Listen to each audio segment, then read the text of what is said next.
तो आज यूपीएससी ने सबसे पहले तो अपने ऑफिशियल एग्जामिनेशन कैलेंडर लॉन्च कर दिया है फॉर द ईयर 2021, जिसके अंदर सीडीएस एग्ज़ाम फरवरी में, अपनी आईएएस आईपीएस वाली प्रीलिम एग्ज़ाम जून में, इंडियन इंजीनियरिंग सर्विस एग्ज़ाम जुलाई में, सीएपीएफ मतलब वो बीएसएफ सीआरपीएफ वगैरह के अंदर असिस्टेंट कमांडेंट उनकी परीक्षा अगस्त में, ये सब टाइम टेबल आ गया है।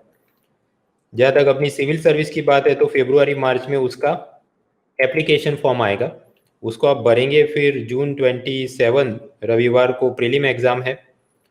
यूजुअली ये पाया जाता है कि प्रीलिम एग्ज़ाम होने के 30-40 दिनों के भीतर भीतर प्रीलिम का रिजल्ट आ जाता है। और उसके बाद मेंस एग्ज़ाम इस बार है 17 सितंबर 2021। तो यानी अगर प्रीलिम और मेंस के बीच टाइम देखा जाए तो एक ज़माने में तो 100+ डे रहते थे, 2021 में देखे तो हार्डली 82 डेज रहते हैं। और उसमें भी प्रीलिम ख़त्म होती है तो 1-2 हफ्ते तक तो पब्लिक बस आंसर की के अंदर टाइम पास करती है, और उसके बाद भी मूड बने नहीं बने करते करते आप जाएंगे तो आप समझ सकते हैं इसको ख़त्म करना मुश्किल है। यानी कि क्या करना चाहिए इसके लिए? बहुत टाइम कम बचा है तो क्या धरना प्रदर्शन करेंगे? नहीं। इसकी कोई 3 घंटे की स्ट्रैटेजी वीडियो देखेंगे? नहीं। कहाँ से क्या पढ़ना है आप सब जानते हैं, तो एडवांस में आप पढ़ाई शुरू कर दीजिए। अब अपना ये जो लेक्चर सीरीज है उसका ऑब्जेक्टिव आप जानते हैं कि 2019 प्रीलिम से पहले जिन लोगों ने अनअकैडमी में मेरे इकोनॉमी कोर्स में एडमिशन लिया था, और फिर हमने उस टाइम का बजट इकोनॉमिक सर्वे वो सब पढ़ा था, उसके बाद बहुत सारे और नए अपडेट्स आए आफ्टर द प्रीलिम 2019। जैसे कि 2019 जुलाई में आफ्टर द जनरल इलेक्शन नया बजट और इकोनॉमिक सर्वे आता है। फिर 2020 का बजट और इकोनॉमिक सर्वे, 15 फाइनेंस कमीशन की रिपोर्ट, कोरोना क्राइसिस, उसके बाद आत्मनिर्भर भारत इनिशिएटिव। ऐसा करते करते बहुत सारे प्रोग्राम होते रहे। 2020 में भी हम लोग पहुंच गए और वहां पर प्रीलिम एग्जाम अक्टूबर तक पोस्टपोन हो गई एंड सो ऑन। तो ओरिजिनली आपके पास आपने पूरा कोर्स पढ़ा था, उसके हैंड आउट है। उसके बाद नए ये जितने अपडेट आ रहे हैं उसको यहाँ पर मैं फ्री में कवर कर रहा हूँ। ये सारे हैंड आउट और ये मटेरियल है किधर? इसे मैं कहता हूँ Win20 CSP सीरीज। वो क्यों ऐसा? जैसे Win10 होता है तो उसका अपडेट पैक होता है, तो ये हम लोग प्रीलिम 2020 और मेंस 2020 के लिए अपडेट ले रहे हैं। So that is the code I have used. और आप mrunal.org/डाउनलोड में जाओ, वहाँ से आपको डाउनलोड की लिंक मिल जाएगी। तो ये सारे हैंड आउट इंक्लूडिंग आज जो हम लोग पढ़ने वाले हैं third pillar balance of payment and international trade, उसका भी हैंड आउट मिल जाएगा। ये कुल मिला तक ये जो 4 हैंड आउट अब तक हुए, ऑलमोस्ट 90 पेजेस तक का मटेरियल नया बन चुका है। यानी 2019 प्रीलिम से पहले जितना जितना इकोनॉमी पढ़ा था उसके अंदर और 90 पेजेस जितना माल, because of the new budget, economic survey and current and contemporary issues, ये बढ़ता रहा है। ये सारे लेक्चर के वीडियो किधर है? आप मेरी प्रोफाइल पे जाओ onacademy.com/@muna.org और वहाँ पर कोर्सेज पे क्लिक करो। वहाँ पर आप क्लिक करो स्पेशल क्लासेस, तो आपको जितने ये क्लास हुए हैं इस सीरीज में मिल जाएंगे। ये जो अनअकैडमी का स्पेशल क्लास होता है बेसिकली वो उसका मतलब क्या है? Free class. तो उसमें मैं जो पढ़ाता हूँ 2 चीज़ मैंने करी। एक तो Win20 CSP करके ये जो पुरानी बैच वाले जितने लोग थे उनको इकोनॉमी के नए अपडेट्स दिए। ऐसा करते करते पिलर 2 बजट ब्लैक मनी खत्म हुआ था, पिलर 2 वहाँ पर इकोनॉमिक स्टिम्युलस पैकेज में हमने आत्मनिर्भर भारत खत्म किया था। उसके बाद मैंने कुछ समय के लिए ये सीरीज को रोक दिया था क्योंकि अपनी प्रीलिम देर से है तो बीच में पढ़ेंगे तो फिर नए अपडेट आते रहेंगे, तो धीरे धीरे उसको करना है। हाँ, तो इन बिटवीन फिर मैंने कुछ और कोर्सेज ऑर्गेनाइज किए थे, जैसे कि स्ट्रेटेजी फॉर 2021, तो वो देख लेना। फिर mains answer writing for paper 1, paper 3, वो सब चलता रहा, वो आप देख लेना। और फिर हम लोग अब वापस रिज्यूम कर रहे हैं और यहाँ पर हम लोग पहुँचे, that is Win20 CSP economy pillar 3 international trade balance of payment. तो यहाँ से हमारी गाड़ी आगे बढ़ती है। So that is the Unacademy platform, और वहाँ पर ये पूरी कोर्स अगर आपको फुल लेंथ में ज्वाइन करना है तो mrunal.org कूपन कोड भी आप यूज़ कर सकते हैं फॉर एक्स्ट्रा डिस्काउंट। क्या तो हम लोगों ने ये इकोनॉमी के अपडेट्स में pillar 1 that is money, banking, finance, insurance वो खत्म किया था। उसके बाद भी नए कुछ अपडेट्स आते रहते हैं। फॉर एग्जांपल ये ईरान ने एक अपनी नई करेंसी लॉन्च करी जिसका नाम है टोमन। फिर ये मॉनेटरी पॉलिसी में भी अभी नई मॉनेटरी पॉलिसी आई है। तो ये सब का क्या, हमने विन 20 CSP सीरीज के फर्स्ट राउंड में तो ये सभी मॉनेटरी पॉलिसी पढ़ी थी, उसके बाद आत्मनिर्भर भी पढ़ा था, फिर ये वापस कुछ नया नया हो रहा है, उसको भी देखेंगे। बट वो सेकंड राउंड जब वापस से मैं ये पूरे 6 पिलर खत्म हो जाएंगे, फिर वापस इधर आएंगे, फिर क्या नया हुआ, and like that will see. तो अभी हम इसको ये सीक्वेंस को ब्रेक नहीं कर रहे हैं, मतलब वो जो सब हुआ, ईरान का टोमन किधर गया, मॉनेटरी पॉलिसी किधर गई, वो पढ़ेंगे, बट सीक्वेंस में अभी हम लोग हैं थर्ड पिलर पे, तो वो खत्म करते हैं, फिर चौथा, पांचवा, छठा, फिर वो सब खत्म होगा, फिर वापस आएंगे। तो आज का अपना ऑब्जेक्टिव है third pillar, that is balance of payment, international trade. यहां से 2019 में कुछ आया कि नहीं? 2019 में ये वाले सब्जेक्ट या टॉपिक में से प्रीलिम में आपको 7 सवाल मिलते हैं, और वो 7 सवाल कौन कौन से थे वो आपको हैंडआउट के अंदर दिए हैं, आराम से देख लेना।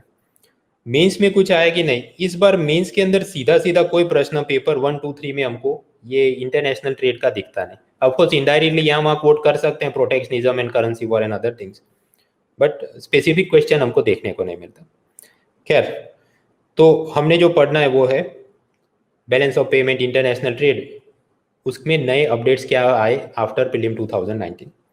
नए अपडेट्स के अंदर आप जानते हैं ये कोरोना आया तब से हर एक चीज में कोरोना कोरोना कोरोना के माइक्रोस्कोप और दूरबीन से ही लोग देखते रहते हैं कि कोरोना के बाद रूपी डॉलर एक्सचेंज रेट क्या हुआ, फॉरेक्स रिजर्व कितना कम ज्यादा हुआ, टैक्स कलेक्शन कितना ज्यादा कम हुआ, फिजिकल डेफिसिट बढ़ी की कम हुई, सेंसेक्स कितना अप डाउन गया, जीडीपी पर क्या असर हुई, इन्फ्लेशन पर क्या असर हुई, अनएम्प्लॉयमेंट कितना बढ़ा, एंड सो ऑन। तो मतलब history, geography, polity, general studies, ये सब गई बाढ़ में। मेन चीज है कि इकोनॉमी के अंदर कोरोना इम्पैक्ट क्या हुई, फिर राफेल जेट आया वो क्या है, एजुकेशन पॉलिसी ये क्या है। पूरा दिन उसके 25 घंटे के वीडियो, ये सिर्फ 3 चीज़ों के ही मुझे देखने हैं, बाकी सब तैयारी मुझे नहीं करनी। भाई ये अप्रोच से मत चलो। जहाँ तक इकोनॉमी और उस पर कोरोना की असर है, तो मैक्सिमम कितना MCQ बन सकता है, एक या शायद 2। बाकी तो जितनी थियरी और ट्रेडिशनल चीज पूछने वाले हैं वो पूछने ही वाले हैं। और जहां तक what is the impact of this corona on all this economic indicators, उसमें हमने खुद से बहुत ज्यादा लेफ्ट राइट करने की जरूरत नहीं। इकोनॉमिक सर्वे 2019-20 मतलब जो लास्ट ईयर आया था, मतलब 31 जनवरी 2020 को आया था, वहां पर उसने प्रीवियस फाइनेंशियल ईयर की सब बात करी होगी। उसी लॉजिक पर जो नया इकोनॉमिक सर्वे आएगा 2021 वाला, उसमें वो ये वाले साल में क्या हुआ है उसकी सब बात करेगा, तो वो पूरा एनालिसिस हमको दे देगा, और वही ऑफिशियल लाइन पकड़ के हमने चलनी है। तो अलग से हर महीने क्या अप डाउन हो रहा है उसमें टाइम आप वेस्ट ना करें, ये पहली बात। जहाँ तक बैलेंस ऑफ पेमेंट की बात है, थियरी हम लोग पढ़ चुके थे, but just to refresh the thing, balance of payment यानी भुगतान संतुलन क्या है? It is a systematic record, बराबर, हर देश की सेंट्रल बैंक बनाती है IMF के balance of payment manual number 6 के हिसाब से, जहां पर हर एक चीज को डॉलर करेंसी में एक्सप्रेस करेंगे। And it is a record of the economic transactions between residents and non residents of a country. तो भारत से पैसा बाहर जाएगा तो हम माइनस में लिखेंगे, भारत में पैसा आएगा तो हम प्लस में लिखेंगे, तो सामने अमेरिका में जो पैसा जा रहा है वो भी माइनस प्लस में उस प्रकार से लिखते जाएंगे। तो क्रेडिट डेबिट करके हर एक देश का बैलेंस ऑफ पेमेंट बनता है। ये बैलेंस ऑफ पेमेंट जो हमने पढ़ा था थियरी में, वो टेक्स्ट बुक मेथड थी। रियल लाइफ में जब RBI उसको क्लासिफाई करता है तो वो मेथड थोड़ी अलग है। RBI की एक्चुअल मेथड में वो एक तरफ लिखेगा करंट अकाउंट यानी चालू खाता, उसके अंदर आता है कि import export of goods and services, फिर प्राइमरी इनकम, प्राथमिक आय के अंदर वेजिस, वेतन, डिविडेंड, लाभांश, इंटरेस्ट, ब्याज का जो पैसा आ रहा है जा रहा है। फिर होता है सेकेंडरी इनकम, गौण आमदनी, तो उसमें रेमिटेंस, गिफ्ट, डोनेशन का पैसा जो आ रहा है और बाहर जा रहा है। So that is one part current account. सामने दूसरे पार्ट में वो लिखते हैं कैपिटल एंड फाइनेंशियल अकाउंट, जिसके अंदर एक तो आएगा फॉरेन डायरेक्ट इन्वेस्टमेंट, प्रत्यक्ष विदेशी निवेश, मतलब कोई एक कंपनी में विदेशी entity more than 10% share holding करे, that is foreign direct investment. दूसरा होता है फॉरेन पोर्टफोलियो इन्वेस्टमेंट, FPI, मतलब वो ऐसे लोग जो कोई एक कंपनी में विदेशी पार्टी अप टू 10% इन्वेस्टमेंट करे। फिर loans and external commercial borrowing, फिर नॉन रेसिडेंट, मतलब जो भारत में नहीं रहते ऐसे लोग भारत की बैंक में, भारत की इंश्योरेंस पॉलिसी, पेंशन स्कीम, ये सब में इन्वेस्ट करे, तो वो सारा पैसा हम गिनते हैं कैपिटल फाइनेंशियल अकाउंट में। एंड लास्टली RBI का फॉरेक्स रिजर्व या foreign exchange reserve. So collectively these are the part of capital financial account and these are the part of current account.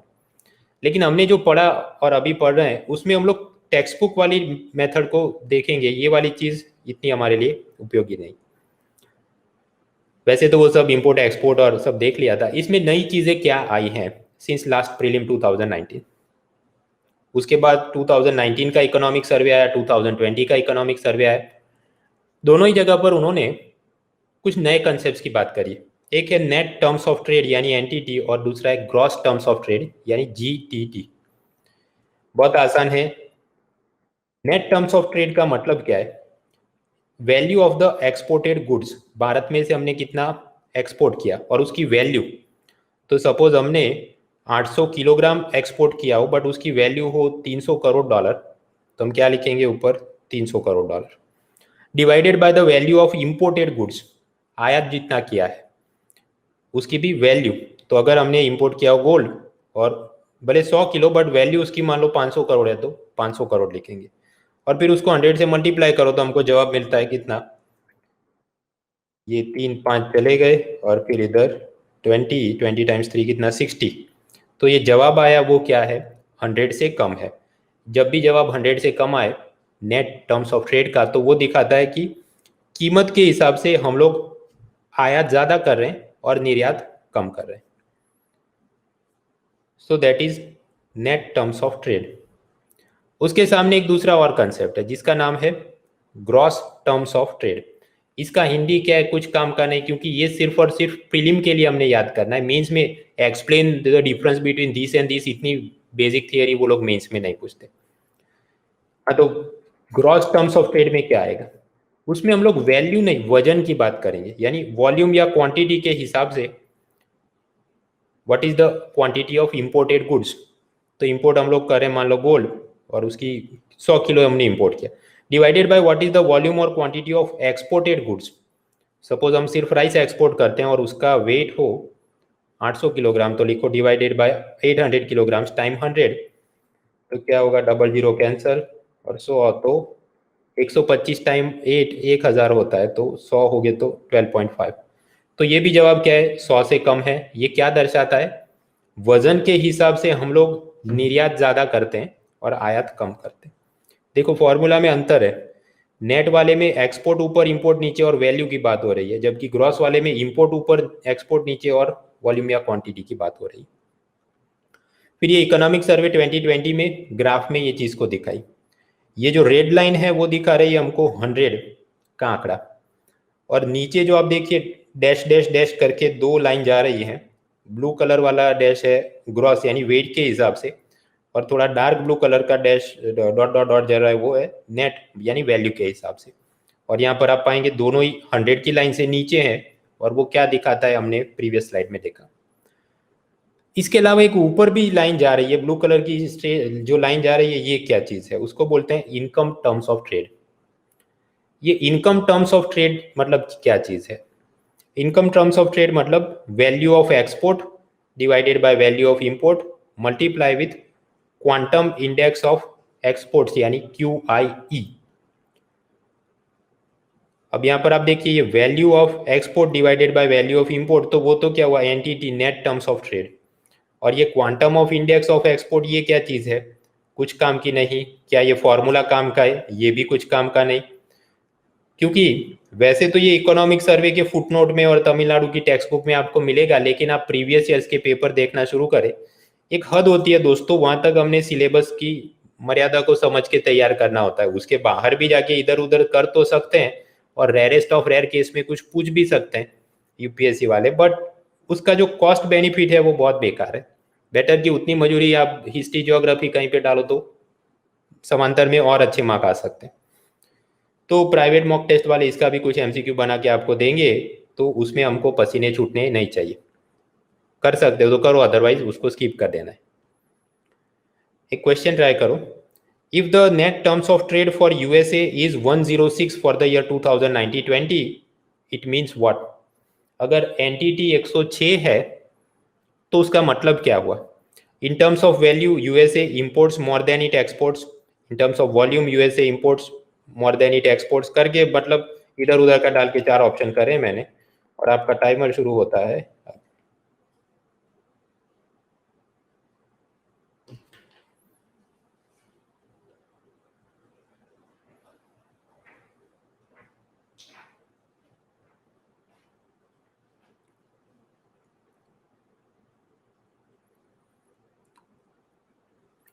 Zoology lover Amit, Somen, साक्षी, अभिषेक, अंशु, बरखा, कपिल, आदित्य, भरत, राहुल, अखिला, पवन, अदिति, मानसी, संदीप, यश, आयुष, शुभम, आयुष, नंदिनी, सोनू, अनूप, खुशी, राहुल, सुषमा, सुष्मिता, सुमन, तारिफ खान, सुधीर, शिवानी, संजय, पीयूष, रूपेश, शिवानी, पल्लव, दर्शन, गरिमा, Shalini, quintal, Rohit, Ravi, Annapurna, Virendra, Sachin, ब्रोस्मैश, नवीन, नितिन, बालाजी, रवि, अखिल, प्रत्युषा, भरत, ये सब लोग फिर अमित अग्रवाल, भरत, देवेंद्र, रजत, प्रशांत, Sanjana, आदित्यमान, Amit, Vaibhav, Ankit and others correct answers. हाँ, तो क्या है नेट टर्म्स ऑफ ट्रेड यानी एनटीटी, और वो क्या है 106, मतलब 100 से ये कैसा है, छोटा है कि बड़ा है? बड़ा है। तो वापस वो ग्राफ याद करो, रेड कलर की लाइन, और अपना भारत देश क्या था, 100 के नीचे था, और वहां पर एनटीटी मतलब वैल्यू के हिसाब से वो हमको क्या दिखाता था कि हम लोग इंपोर्ट ज्यादा करते हैं, एक्सपोर्ट कम करते हैं। तो अगर कोई ऐसा देश है जिसके ग्राफ में नेट टर्म्स ऑफ ट्रेड मान लीजिए 100 से ऊपर चलता हो, तो वो क्या बताता है, वो लोग एक्सपोर्ट ज्यादा करते होंगे और इंपोर्ट कम करते होंगे इन टर्म्स ऑफ वैल्यू। हाँ, तो बस वही ऑप्शन में करना, in terms of value USA exports more than it imports. ज्यादा कंफ्यूज हो जाओ तो इसको याद कैसे रखना है, नेट टर्म्स ऑफ ट्रेड, तो नेट में क्या आएगा एन, एन से क्या होता है नोट, नोट मतलब क्या कैश या रोकड़ा, तो रोकड़ा क्या होता है value. Gross terms of trade पूछे तो ग्रॉस में क्या आता है जी, जी में है ग्राम, और ग्राम मतलब क्या है वजन, तो वजन यानी वेट, तो gross terms of trade weight के हिसाब से चलता है। बहुत कुछ डिफिकल्ट नहीं है, इसको अभी देखा, एक दो बार और रिवाइज करो, और फिर प्रीलिम का एक वीक बाकी हो उस बार एक बार वापस देख लो, दैट इज ऑल। मींस के लिए तो ये काम का है नहीं। उसके बाद ये इकोनॉमिक सर्वे 2020 के अंदर सब इंपोर्ट एक्सपोर्ट का डेटा दिया था कि कौन सी चीजें हम लोग बहुत ज्यादा इंपोर्ट करते हैं या एक्सपोर्ट करते हैं, कौन से देशों के साथ हमको हाईएस्ट ट्रेड डेफिसिट है, ट्रेड सरप्लस है, वो सब दिया है page 67 of your update handout, देख लेना थोड़ा थोड़ा। बट ज्यादातर वो जनरल नॉलेज टाइप की चीज है, और वो नॉन आईएएस एग्जाम में ज्यादा पूछते हैं, आईएएस प्रीलिम में थोड़ा कम ही आता है। और अगर आईएएस प्रीलिम में पूछते हैं तो वो ये टॉप 5 वाले नहीं पूछते, क्योंकि वो उनको पता है इतना तो सब करके आएंगे, उसके बाहर वाला जो सीधा सीधा डायरेक्टली ना दिया हो ऐसा कुछ पूछते हैं। फॉर एग्जाम्पल ये प्रीलिम 2019 के अंदर इंपोर्ट एक्सपोर्ट के हिसाब से 2 प्रश्न आए, वो कौन से हम लोग देखते हैं। प्रीलिम 2019 में एक प्रश्न, among the agriculture commodities imported by India which of the following accounts for the highest imports in terms of value in the last 5 years, पिछले 5 वर्षों में इनमें से सबसे ज्यादा कौन सी चीज मूल्य के हिसाब से हमने आयात करी है। स्पाइसिस मतलब मसाले, फ्रेश फ्रूट ताजा फल, पल्सिस मतलब दाल, वेजिटेबल ऑयल्स मतलब वो वनस्पति तेल या डालडा जो आप जिसे बोलते हैं। और आप चाहें तो इसको स्किप भी कर सकते हैं, आपका टाइमर शुरू होता है अब।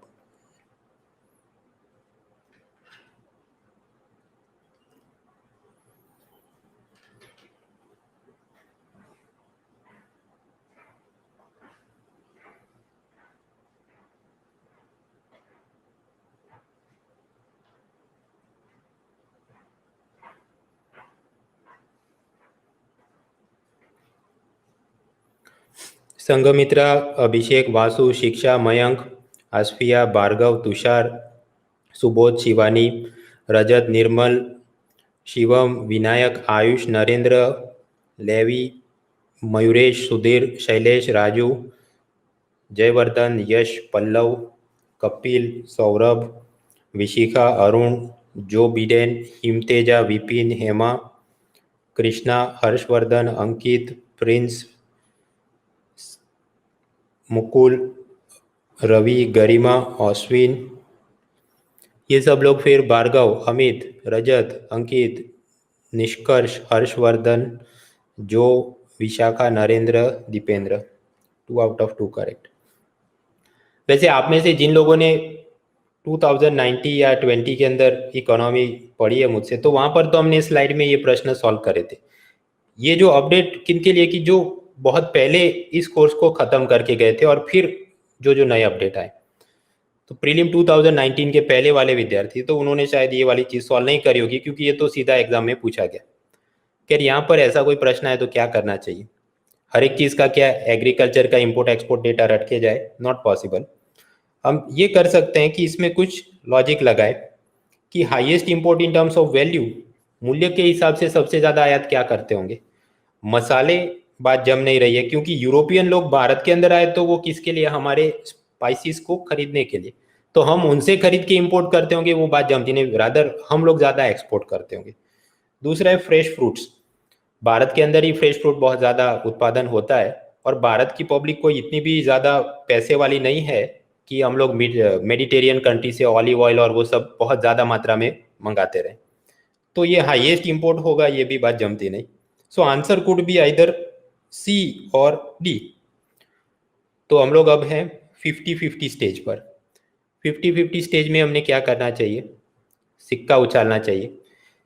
सपोज आपके पास ऐसे 10 प्रश्न बने कि हर जगह पर आपने 4 में से हटाकर आपके पास अब 2 ऑप्शन ही हैं, तो आप क्या करेंगे? 2 में से जो एक ठीक लगे उसको टिक कर दो आंख बंद करके या सिक्का उछाल के, क्योंकि मैथमेटिकल प्रोबेबिलिटी ऐसा कहती है कि देर इज 50% चांस कि आपका जवाब सही निकलेगा। मान लो ए या बी में से जो है, तो आपको +2 मार्क्स मिलेंगे। देर इज 50% चांस कि आपका जवाब गलत हो जाएगा और आपके मार्क्स कटेंगे, बट कितने? -0.66।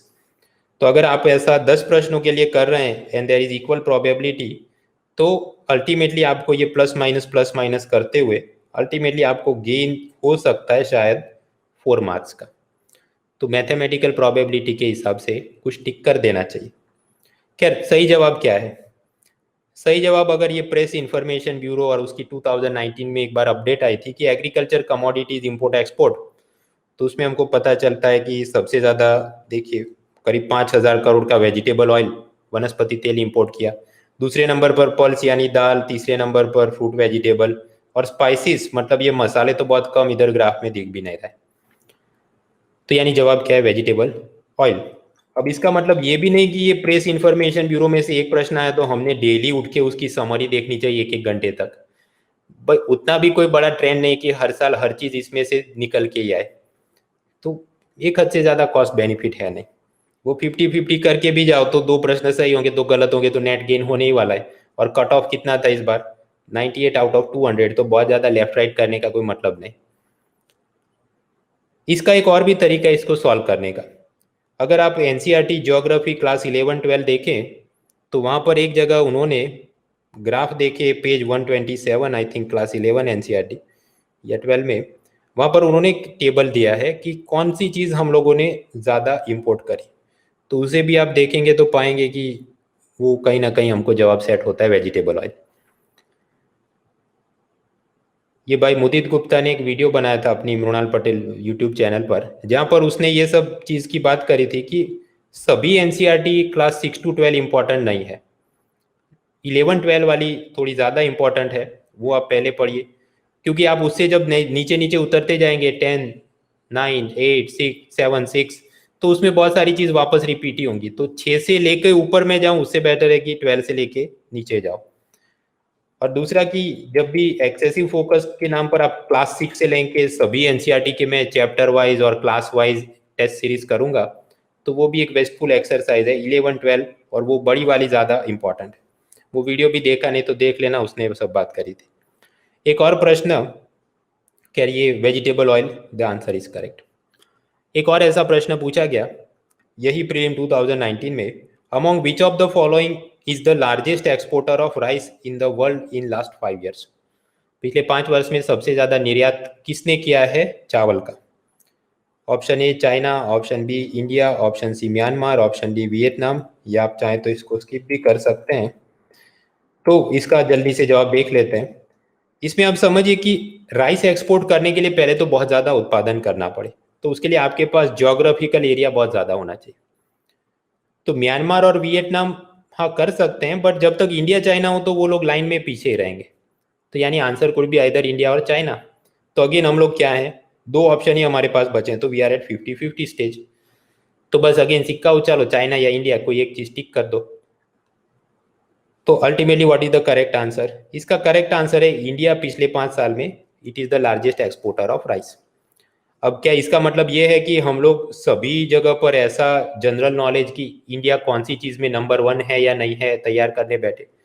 अगेन दोस्तों, पुअर कॉस्ट बेनिफिट, ये यहाँ पर प्रीलिम 2019 में एक बार हमको दिखता है कि ऐसे 2 प्रश्न आ गए इंपोर्ट एक्सपोर्ट के जीके के, बट ये जरूरी नहीं कि ऐसा ट्रेंड बन जाए कि हर साल ऐसा ही होता रहे। तो हाँ, तैयार करनी चाहिए, बट बाकी सब गया बाढ़ में और यही चीज काम की है। जैसे कुछ बार ये होता है कि वो कौन सी पशु पक्षी की प्रजाति वो IUCN की एंडेंजर लिस्ट में है, 1-2 बार प्रश्न आए तो बस पागलों की तरह पूरी उसकी लिस्ट करते रहो पूरा दिन, एक हद से ज्यादा कॉस्ट बेनिफिट नहीं। क्योंकि मैंने यहाँ पे आगे भी बोला था, जैसे 2019 प्रीलिम की बात करें, उसमें MCQ कितने होंगे? पेपर 1 में 100, और वो 100 को भी हम लोग डिफिकल्टी के लेवल में अरेंज करें तो 31 ईजी थे, मतलब सीधा ये लक्ष्मीकांत NCERT स्पेक्ट्रम वगैरह से सॉल्व हो जाए। फिर 33 ऐसे थे कि मीडियम टाइप के, वो न्यूज़पेपर 1-2 साल के करके गए, वो थोड़ी एक आधा हायर लेवल की बुक जैसे विपान चंद्रा या वो प्लासी टू पार्टीशन देख के गए हो हिस्ट्री में। और 36 ऐसे थे कि टफ कैटेगरी, वो कभी कहीं सुना या देखा नहीं हो ऐसे अतरंगी प्रश्न। लेकिन फिर भी अगर आप ये देखें 33 मीडियम 31 इजी, ये कितना होता है? 3 और 1 4, 3 3 6 टाइम्स 2 करो तो ये कितना? 4 2 8, 6 2 12, 128 आउट ऑफ 200 मार्क तो इधर से हो रहे हैं। और अपना कट ऑफ कितना था? 98 out of 200 for general category, यानी 49%।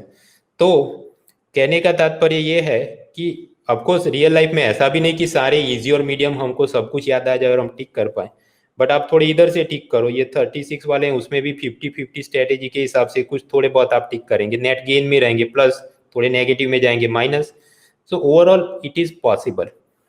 तो प्रीलिम ऑफकोर्स क्लियर करना कोई इतना भी आसान नहीं है, बट सामने इतना टफ भी नहीं है जो आप खुद से उसको कॉम्प्लिकेट कर देते हैं। कुछ लोग ये देखते हैं कि इजी मीडियम वो तो गया बाढ़ में, वो तो नहीं, ये जो टफेस्ट होगा एकदम कठिन से कठिन प्रश्न, वो मैं सॉल्व करूंगा और मेरी छाती पर UPSC वाले एक मेडल लगा के देंगे और सीधी मेरे घर पे एम्बेसडर कार भेज देंगे कि आपको मीन्स भी नहीं देना, इंटरव्यू भी नहीं देना, सीधा सिलेक्ट करते हैं। ऐसा नहीं है भाई, सबने प्रीलिम क्लियर करनी है। तो जो सब पढ़ रहे हैं पहले वो खत्म करो, वो सब खत्म हो जाए फिर कोई एडवांस मटेरियल देखो, वो सब बाद में आता है। एक और मैं देखता हूँ आजकल लोग बहुत गलती ये करते हैं कि जो चीज़ 15 मिनट वो पढ़ के समझ सके उसकी भी 1-1 घंटे की वीडियो पूरा दिन देखते रहते हैं। You should avoid that. जैसे कि ये प्रवासी भारतीय दिवस और ये ग्लोबल रेमिटेंस रिपोर्ट, ये 2 शॉर्ट नोट वो मैंने हैंडआउट में दिए पेज 67 पे। नई वाली बैचों में तो वो प्रेजेंट हैंडआउट में भी है, लेकिन जो पुरानी एकदम शुरू में जब मैंने बनाया था तो उसमें ये वाली चीज़ नहीं थी। तो इसको आप बस आराम से पढ़ लेना पेज 67 से। ये मैं पढ़ाने नहीं बैठूंगा कि प्रवासी भारतीय दिवस मतलब वो गांधी जी आए थे साउथ अफ्रीका से, वो सब जनरल नॉलेज पढ़ के समझ में आ जाता है भाई, इसकी 1 घंटे की वीडियो क्या बनानी। तो आगे बढ़ते हैं।